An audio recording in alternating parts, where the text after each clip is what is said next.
What's up, self-healers? Lisa Lightfeather here.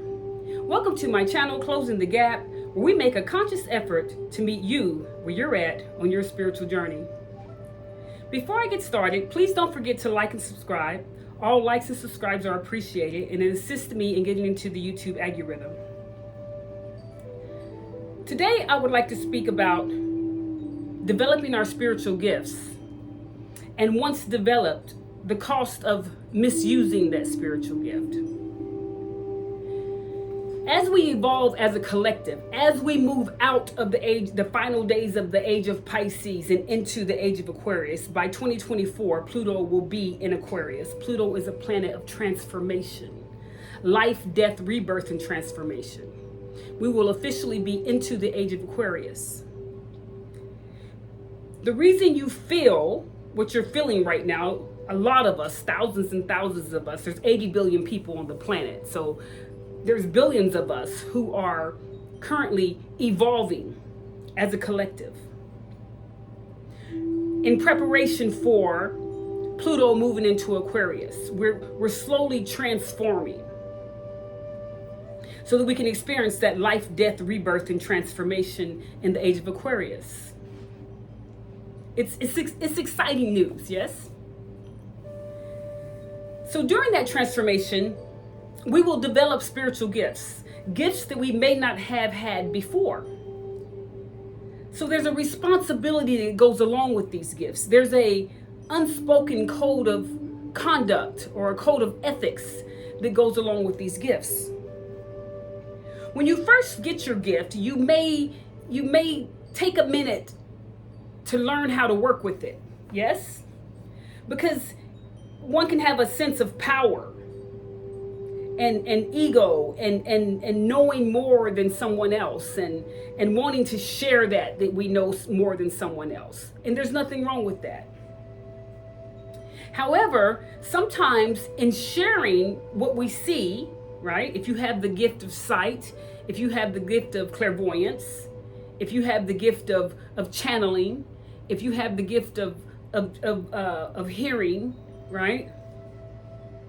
Sometimes we want to share that right away with the person that we're seeing it in.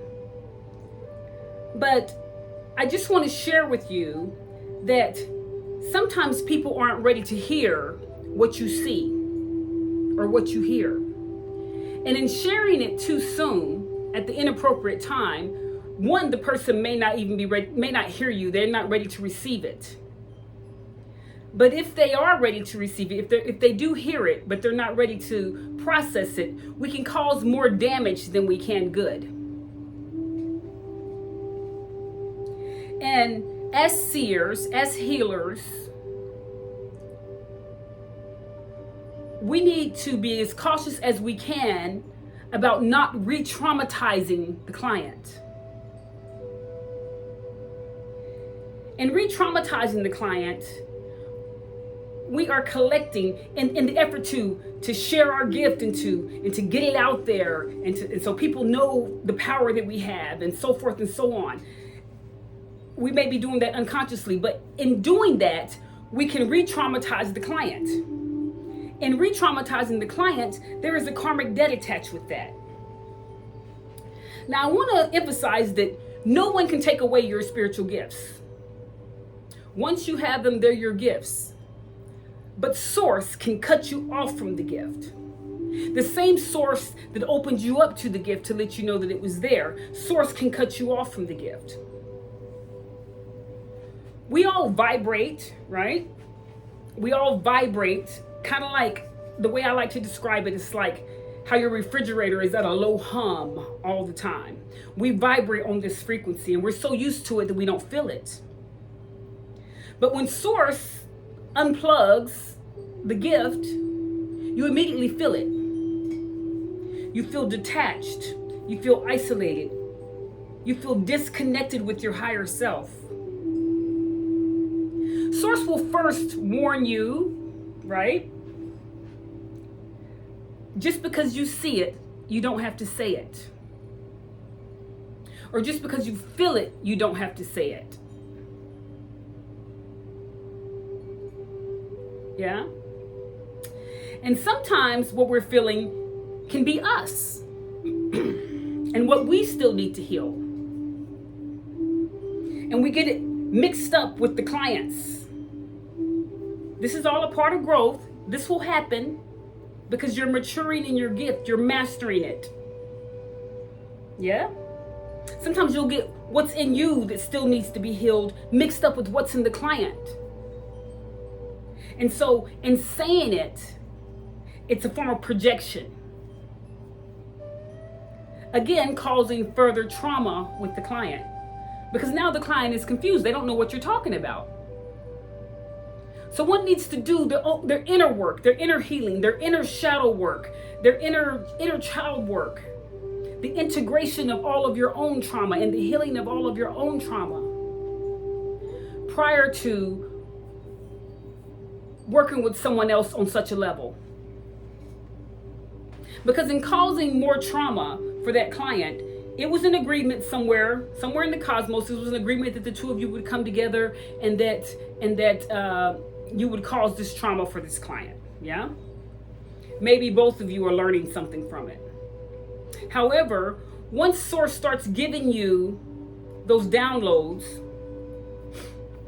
telling you to see it and not say it, or telling you to feel it and not speak it, and you continue to do so, your gifts can be taken away from you. Yes? You can be put on a period of timeout.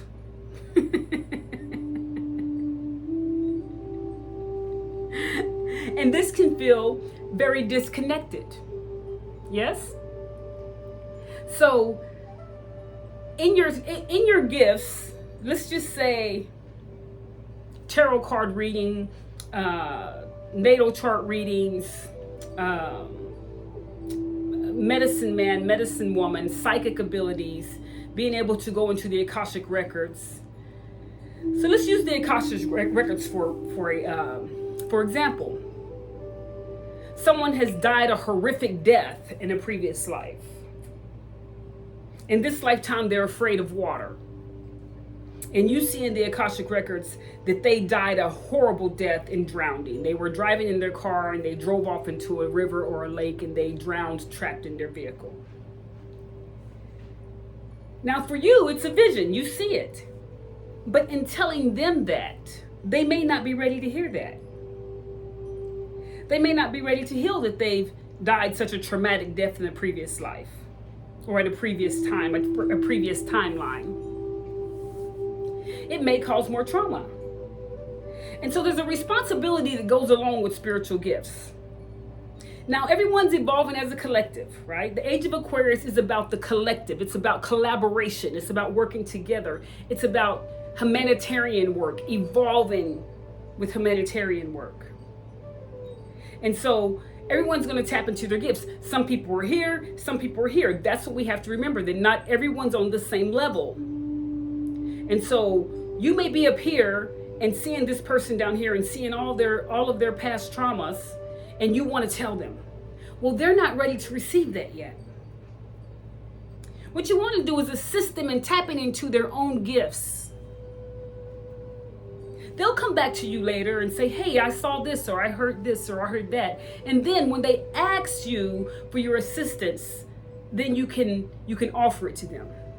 Another way of misusing your gifts is being a medicine man or a medicine woman, going into it with the intent of holding space for someone else so that they can heal, is what one should do.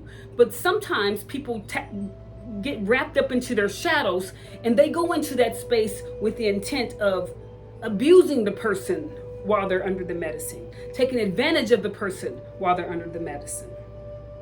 Yeah? Because they haven't stopped to integrate and take care of their own shadow. As healers and as spiritual advisors, or whatever you want to call us, we have to stop, integrate, and our own shadows. We have to do the work. We cannot properly take care of people to the best of our ability when we're waddling in our own stuff. We have to do it, and we have to do it on a daily basis. So channeling things that people in spirit will tell you if people are ready to hear it or not. You'll know. So channeling things that people aren't ready to hear and sharing it with them can cause additional trauma. Doing a tarot card reading and predicting someone's divorce or someone's death or someone's, an accident or something like that, a lack of integrity. There's something, we shouldn't do that. We shouldn't predict people's deaths. Looking at someone's astrological chart and telling them how they're going to die, unless they ask for this stuff, unless the client is asking for it. And then even then, you want to go within and ask spirit if that should be shared at that time. Looking at someone's natal chart and finding their weaknesses and using that against them. Or gossiping with other people and displaying someone's natal chart. A natal chart is confidential information to the astrologist. An astrologist should have a confidentiality clause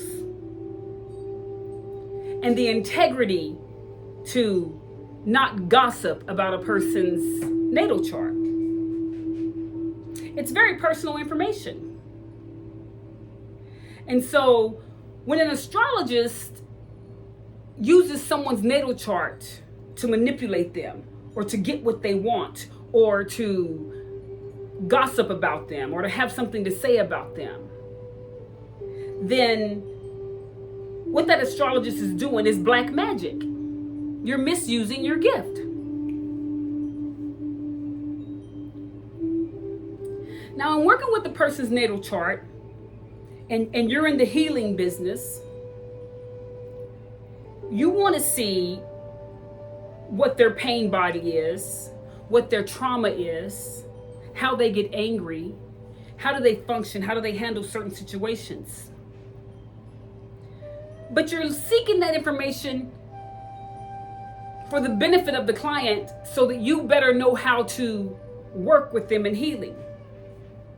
You get to know the client a little more so that you can work with them better on healing. Like where is their journey? What are they going? What is their pain body? And so there's benefits in knowing these things when you're working with the client and healing them. If somebody has a pain body where they've been sexually assaulted over and over again,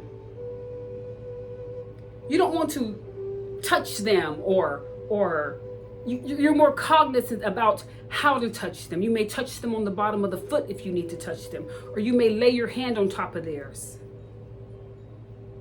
But you don't go hug them and so these are all things that we have to learn.